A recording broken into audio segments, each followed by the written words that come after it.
Ողջույն գործարարքին միացած հարգելի ռադիո լսողներ եւ ռադիո դիտողներ, դուք միացրել եք 106 եւ 5 հաճախականությունը։ Ուզում եմ ձեզ հիշեցնել, որ կարող եք մեզ դիտել նաեւ թվային հարթակներում։ Այս պահին սկսում ենք թարմուղեղով զրույցը, մեր տաղավարում երկու հյուր ունեմ։ Նաղաշ Բաղդասարյանը, Ազատազեն կրթական հասարակական կազմակերպության գործադիր տնօրենը եւ Հասմիկ Ապրեսյանը, նույն կրթական հասարակական կազմակերպության նախագծերի համակարգող, ինչպես նաեւ ուժի եւ միասնության քայլարշավի կազմակերպիչը եւ համակարգողը գրքին։ Ողջույն, շնորհակալ եմ, որ դուք այսօր մեր տաղավարում եք։ Մենք մի անգամ ենք կարծես թե առիթ ունեցել քայլարշավի մասին այս տաղավարում խոսելու կամ էլ առիթ չենք ունեցել, բաց ենք թողել։ Բայց ես ուզում եմ այսօր մենք այն հիմքից գանք, թե ինչպես որոշումը կայացվեց, որ պիտի քայլարշավի միջոցով ինչ-որ իրազեկման ակցիա դա լինի, չգիտեմ, ինչն էր նպատակը, որ որոշվեց հենց քայլարշավ։ Այդտեղից գանք, հետո հասկանանք ինչպես օրը որոշեցիք։ Բարև ձեզ, շնորհակալություն հրավերի համար։ Նախ հաստատ առանց մեզ էլ անցած տարիներին անդրադարձած կլինեք։ Քայլարշավը իրականում ավելի մանրամասն Հասմիկը կներկայացնի, բայց գլոբալ միայն քայլարշավ չի։ Մենք տոնում ենք հայկական բանակի տոնը, այս հունվարի 28-ը, դարապես հունվարի 28-ը, որ տոնում ենք որպես բանակի տոն։ Քայլարշավը ի սկզբանե 2021-ից կազմակերպում ենք եւ ֆիզիկական պատրաստության նպատակ ուներ, զենքերով ամբողջ գույք հանդերձանքով էինք անում, հետո 2024-ից սկսած տեղափոխեցինք օրը եւ սկսեցինք այդպես նշել բանակի տոնը, ոչ միայն քայլարշավով, այլ նաեւ ազգային երկու պարով։ Անցած տարի, քանի որ մասնակիցների քանակը շատ մեծ էր, անվտանգություն ապահովելը բավականին բարդ էր լինելու, դրա համար որոշեցինք 550 մոտ մասնակից ունենք անցած տարի եւ չեղարկեցինք զենքերով մասնակցելու մշակույթը, այսպես ասած։ Ինչու՞։ Զուտ ապահովության անվտանգության նկատառումներից ելնելով, որտեվ այնտեղ Մոնիկա դե ակնհայտ անվտանգության նկատառում։ Ոնց որ վերջին 2 տարիներին արշավը անում ենք առանց զենքերի։ Անվտանգության նկատառումներից ելնելով, որովհետև ինքը ոնց որ սահմանափակ եւ վերահսկելի տարածքում եւ ժամանակի մեջ չենք էլի, հետեւաբար անվերահսկելի է դառնում այդքան շատ մարդկանց մեջ շատ զենքեր ունենալը։ 4 տարի իրականացնում եք, ամեն տարի վստահաբար նոր նշաձող եք սահմանում, թե այս տարի ինչ պիտի անեք, որպեսզի նախորդից տարբերվի։ Որն է այս տարվա ձեր նշաձողը սահմանած։ Այս տարի նախատեսում ենք գերազանցել նախորդ տարվա մասնակիցների քանակը, եթե իհարկե եղանակային պայմանները թույլ տան։ Նախորդ տարի, ինչպես Նաղաշը նշեց, ունեցել ենք 550 մասնակից, այս տարի նախատեսում ենք մոտ 700 մասնակից ունենալ։ Հուսանք կստացվի։ Իսկ ինչու ուժ եւ միասնություն, այս խորագիրը ինչպես է ընտրվել եւ արդյոք 4 տարիների համար է եղել այս խորագիրը։ Ոչ, այդ խորագիրը այս տարի ենք ընտրել։ Մենք ապրում ենք ոնց որ մի ժամանակաշրջանում, որի ընթացքում բանակի տոնը նշելը այդքան մոդայիկ չէ, բայց անկախ առկա խնդիրներից, անկախ բանակի վիճակից, մենք համարում ենք, որ բանակը զինված ուժեր ունենալը դա բարձրագույն արժեք է եւ որպես կարելի ասել հայ ժողովրդի դարավոր երազանք է մեր շատ խնդիրների լուծում, կարծում ենք, որ անկախ իրավիճակից պետք է նշել բանակի տոնը եւ դա նշել որպես իսկական տոն։ Ուժ եւ միասնություն խորագիրը հենց ընտրել ենք ցույց տալու համար, որ կարիք ունենք միասնության։ Իհարկե կարիք ունենք եւ կարիք ունենք վերագտնելու մեր ուժը, որովհետեւ հիբրիդային ներգործության արդյունքում ոնց որ մեզ համոզել են, որ մենք թույլ ենք, մենք միասնական չենք եւ այլն, բայց Ազատազենում ու անձնապես ես այլ կարծիք ունեմ, նույնիսկ եթե թույլ ենք, դա չի նշանակում, որ պետք է ընդունենք, որ թույլ ենք եւ հարմարվենք դրա հետ, պետք է ընտրենք ուժեղանալու ճանապարհը եւ ամփոփելով խորագրի իմաստը հենց դա է, այդ տոնակատարության միջոցառման միջոցով ոնց որ միասին հաղթահարել 15 կիլոմետրանոց արշավը, այսինքն միասին հաղթահարել խնդիր, ուժեղ դա հաղթահարել, անվտանգ հաղթահարել եւ միասին ազգային երկու միջոցով տոնել մեր տոնը։ Կետերով կանք հերթով, այն թիվը, որ հնչեցրեցիք, որ այսքան մասնակիցներ եղել են, ամեն դեպքում մեծ թիվ է եւ այդքանի անվտանգությունն ապահովելն էլ մի այլ լուրջ խնդիր է։ Դա ոնց եք իրականացնում։ Ինչ մեխանիզմներով։ Մասնակիցների անվտանգությունը նախատեսում ենք ապահովել մեր գործընկերների միջոցով, ներգրավել ենք տարբեր արշավական ակումբների, ալպինիզմի ֆեդերացիային, որոնք տրամադրելու են պրոֆեսիոնալ փորձառու ուղեկցորդներ եւ իրենք էլ կազմակերպելու են մասնակիցների անվտանգ տեղաշարժ։ Հետաքրքիր է նաև հատուկ հանդերձանք կա, որ պիտի այդ կերպ ներկայանալ, ինչ որ անհրաժեշտ իրեր, որ պիտի ունենան քայլարշավին մասնակցողները եւ նաև դրան զուգահեռ արդյոք գրանցումով է, թե առանց գրանցվել հնարավոր է պարզապես ճանապարհի կեսից միանալ ձեզ։ Ճանապարհի կեսից միանալ հնարավոր չէ, ընդհանուր միջոցառումը արդյունավետ կազմակերպելու համար գրանցումը պարտադիր է, նախապես անհրաժեշտ է գրանցվել մինչև հունվարի 26-ը ներառյալ, որից հետո մասնակիցների հետ հավաքվելու ենք Երևանի կայանամերձ հրապարակում, այդտեղից մեքենաներով տեղաշարժվելու ենք դեպի Ազատի ջրամբար, որտեղից սկսելու ենք քայլարթը դեպի Ազատազենի Երևանի քաղաքացիական հրաձգարան։ Մեկնարկային կետը եւ վերջնակետը ինչպես եք որոշել։ Ազատի ջրամբարը ընտրել ենք, որովհետեւ ոնց որ ամենահարմար եւ սարերով գալու ճանապարհն հնարավոր դեպի Ազատազենի հրաձգարան, այսինքն տեղից քայլել եւ հնարավորին բարդացնում եք ամեն դեպքում ճանապարհը միասնականությունը փորձելու համար եւ ուժը փորձելու համար, ես ճիշտ եմ հասկանում։ Շատ բարդ չի, իրական տեխնիկապես երթուղին ինքը բարդ չի,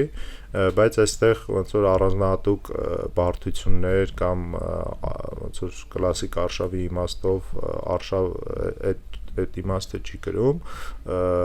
ամբողջ իմաստը միասին ամբողջ ճանապարհը անվտանգ անցնելն է, իրար օգնելով, իրար հետ շփվելով, ընդմիջումներ անելով եւ այլն։ Ինքը նաեւ շատ մեծ համայնքային միջոցառում է համարվում Ազատազենի համար։ Ընդհանուր 3 հիմնական մարդկային խմբեր են ներգրաված արշավի մեջ, առաջնային էլի, դա կրակող մարդիկ են, ազգային երկու պարի մշակույթը կրող մարդիկ են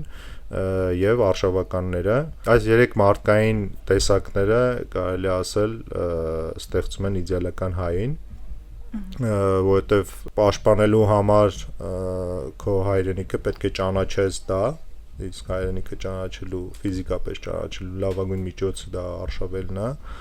եւ ոչ նյութական արժեքները պաշտպանելու համար պետք է կրես այդ ճանաչես եւ կրես այդ մշակույթը, որ ազգային մշակույթի կտորն է, եւ բնականաբար զենքը, որը որ անհրաժեշտ է այդ ամբողջը պաշտպանելու համար։ Այսինքն այս 3 մարդկային տեսակների համադրությունը իդեալական հայի ձևն է մեր կարծիքով։ Հետաքրքիր է, քայլարշավներից հետո եղել են դեպքեր, երբ օրինակ նոր մարդիկ շփումների ընթացքում որոշել են, որ պիտի իրենք կրակել սովորեն, պիտի զենք ունենան, կամ մարդիկ, ովքեր որոշել են, որ պարին ու երգին ավելի մոտ պիտի կանգնեն, արդյոք դուք նաև նպատակ ունեք այդ 3 խմբերին միասնական դարձնել եւ միաձուլել, այսպես ասած, մեկ որոշման համար, մեկ նպատակի։ Այո, փաստացի ոնց որ անկախ այդ որոշումից process-ը շատ բնական, օրգանիկ ինքը ընթացել է ու տարբեր միջոցառումների ընթացքում եւ ազատազենի հրաձգական եւ հրաձգականից դուրս ոնց որ պարող մարդկանց օրինակ կամ երկող ազգային մշակույթը կրող մարդկանց միշտ ձգել է զենքը եւ այդ մոտեցումով ստեղծվել է տեխնիկական հնարավորություն այդ նպատակին հասնելու իսկ զինված մարդկանց ովքեր հեռու են եղել ազգային մշակույթից իրենց մոտ միշտ մեծ հետաքրքրություն է առաջացրել ու մերոնցից էլ լիքը մարդիկ կան որ սկսել են ապարել այդ թվում ես Հետաքրքիր է։ Հասմիկ հարցս ձեզ մեկ անգամ հարցրեցի, հետո շեղվեցինք թեմայից։ Արդյոք ինչ որ հստակ իրեր, պարագաներ անհրաժեշտ է որպեսի մասնակիցները իրենց հետ ունենան, ինչ է կորտորում։ Քայլարշավին մասնակցելու համար նախ պարտադիր է ունենալ համապատասխան հանդերձանք, նաև հաշվի առնելով եղանակային պայմանները, ցանկալի արշավական կամ զինվորական հատուկ կոշիկներ, որպեսզի կարողանան քայլել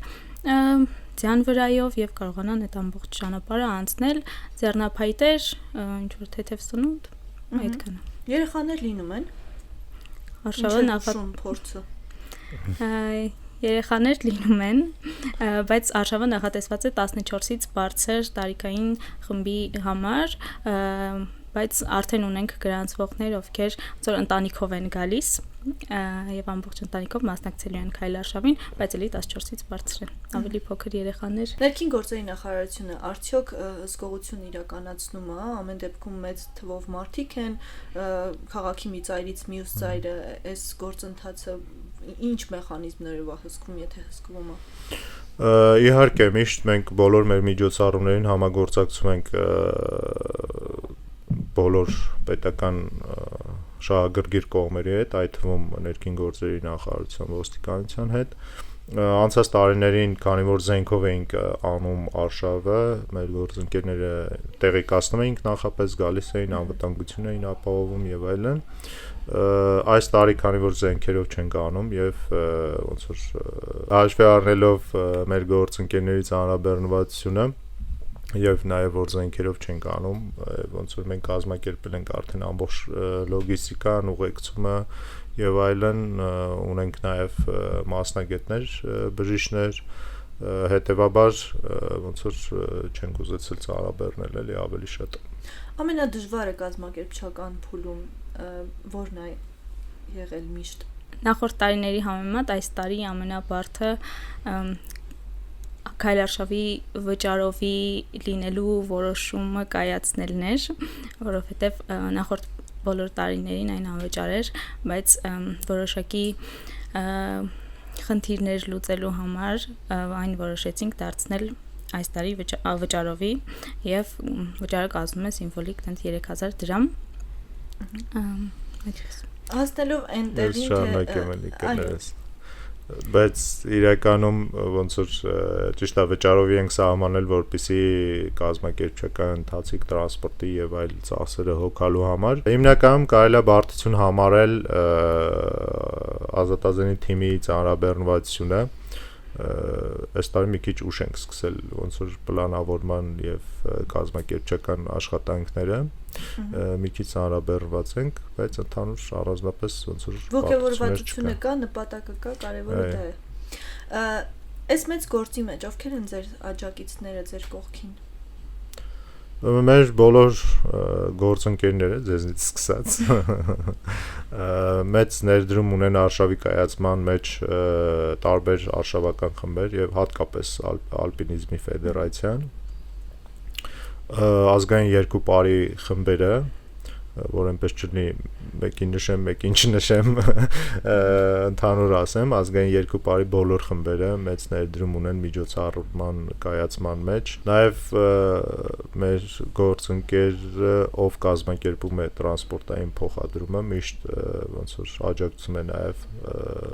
այդ կտորով բնականաբար ոնց որ դա գործընկերային կտորով թող ներեն ինձ մյուս գործընկերները եթե չնշեցի այս բանը չհիշեցի բայց բնականաբար առանցքը ազատազենի առանցքը ընդհանրապես մարդիկ են եւ ինչպես որ ամբողջ միջոցառումը նաեւ համայնքի համար է այդպես էլ համայնքը նպաստում է միջոցառման կայացմանը մեր աջակիցները, լիիրավները, նվիրատուները Առհասարակ նման միջոցառումները ինչպես են ազդում փոխադարձ պատասխանատվության ձևավորմանը, որովհետև ուժից եւ միասնությունից զատ կարծում եմ մենք այդ պատասխանատվության խնդիրներն ունենք այսօր։ Հետաքրքիր հարց է եւ այդտեղ պատասխանատվությունը այնքանով է ավելանում, որ մարդիկ 15 կիլոմետր մոտավորապես միասին ճանապարհ են անցնում եւ ճանապարհին տարբեր բարդություններ են առաջանում, մեկը մյուսի հանդեպ պատասխանատվություն կրելով, մեկը մյուսին օգնելով, այդպես ձևավորվում է նաեւ մշակույթ, նաեւ շատ կարեւոր է, որ մարդիկ այդտեղ ծանոթանում են իրար հետ, շփվում են, տարբեր գործեր են անում, դա էլ նպաստում է ոնց որ մարդկանց շփմանը, նոր կապերի ձևավորմանը։ Բնականաբար դա արշավի ընթացքում այնտեղ անվտանգության կանոնները պահպանելը, աղբ չնետելուց սկսած անվտանգության կանոններից վերջացած այդ ամբողջը ստեղծում է կարգապահ մարդկանց խումբ։ Դե բնականաբար երբ որ հասնում ենք հրաձգան, արդեն հրաձգանում գործում են հրաձգանի կանոնները, որը եւս մի հավելյալ ոնց որ կարգապահ մշակույթ ստեղծելու գործիք է։ Ինչ կանոններ կան, որ պիտի անպայման պահել եւ ճանապարհին եւ հասնելիս։ Ճանապարհին կարևոր է խմբից չհեռանալը, որպեսզի կարողանանք միասին քայլել եւ կարողանանք որպեսզի բոլորի անվտանգությունը կարողանանք ապահովել։ Ամենակարևոր կանոնը դա է եւ ընթացքում աղբ չնետել, չվնասել իրար, ուշադիր լինել, որպեսզի եթե ինչ-որ մեկը օգնության կարիք ունի, օգնենք։ Այդպես տեղում արդեն հրաձգարանի կանոնները առանձին են։ Սնունդի հարցը ինչպես է լուծվում։ Ամեն մեկը բերում է իր հետ իր համար սնունդ եւ քայլարշավի ամբողջ ընթացքում ունենալու ենք 2 ընդմիջում,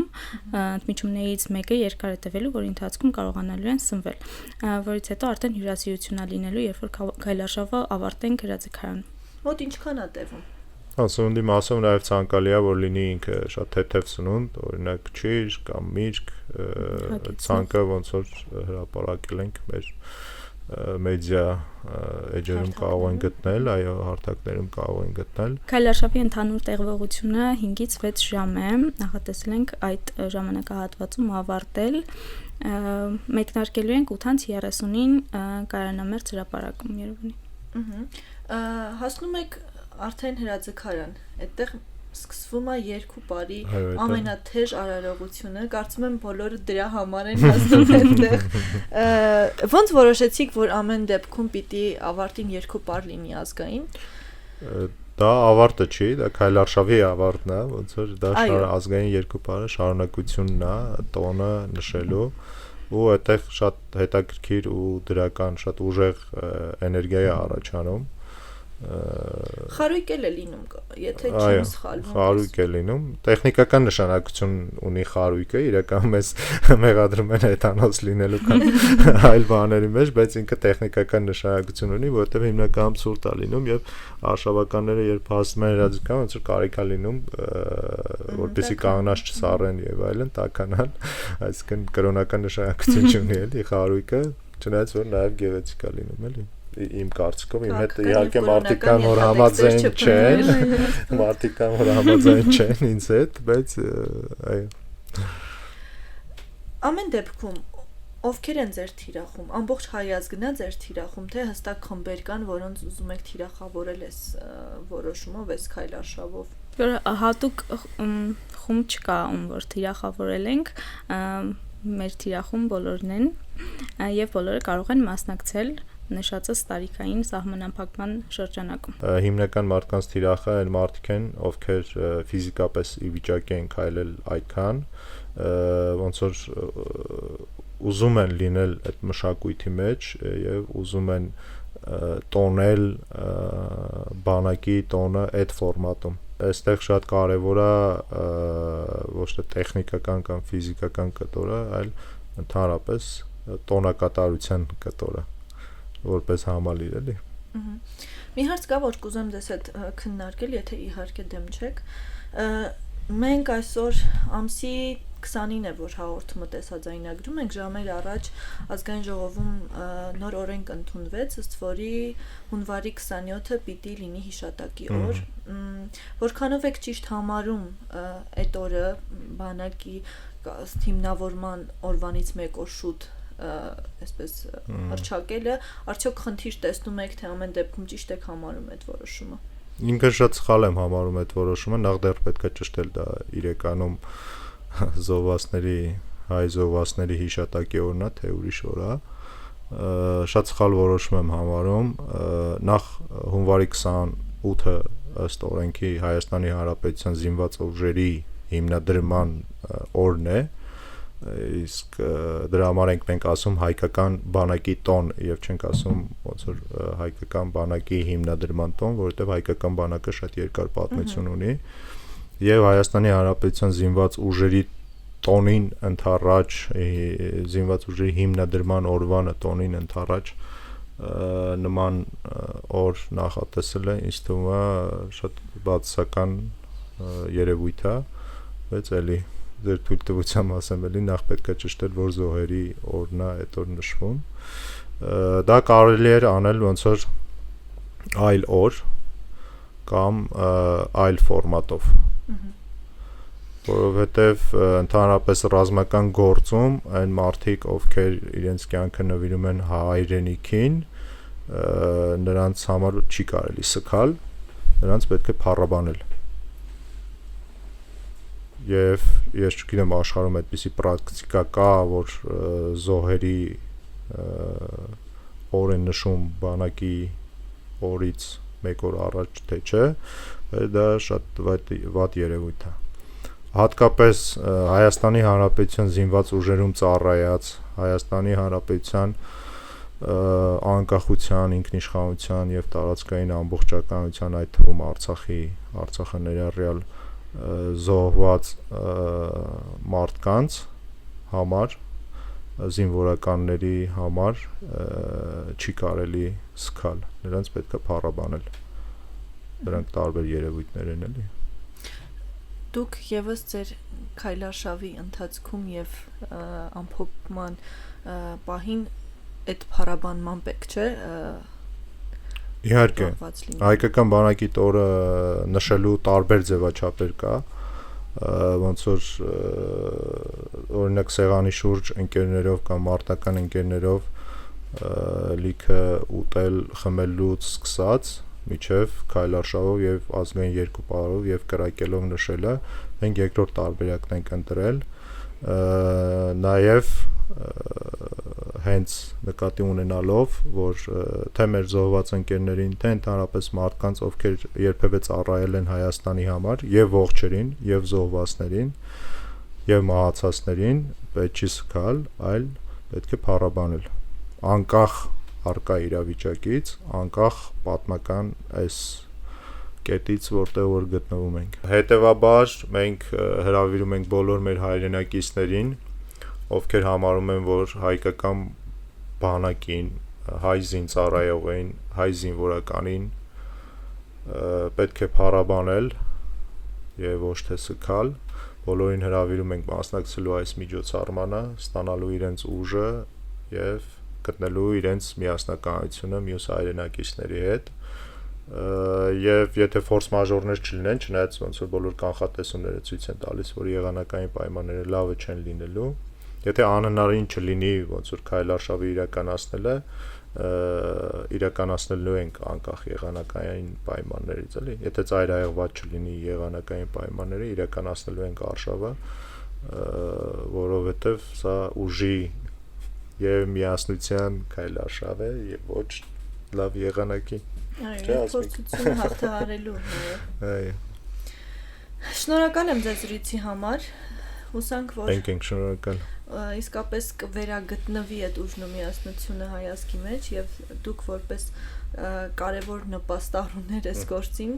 հետո կքաղեք արդյունքները, հիշեցնեմ եւս մեկ անգամ, որ մեր տաղավարում Նաղաշ Բաղդասարյանն էր, Ազատազեն կրթական հասարակական կազմակերպության գործադիր տնօրենը եւ Հասմիկ Ապրեսյանը, ով ուժի եւ միասնության քայլարշավի կազմակերպիչն է եւ Ազատազենի նախագծերի համակարգողը։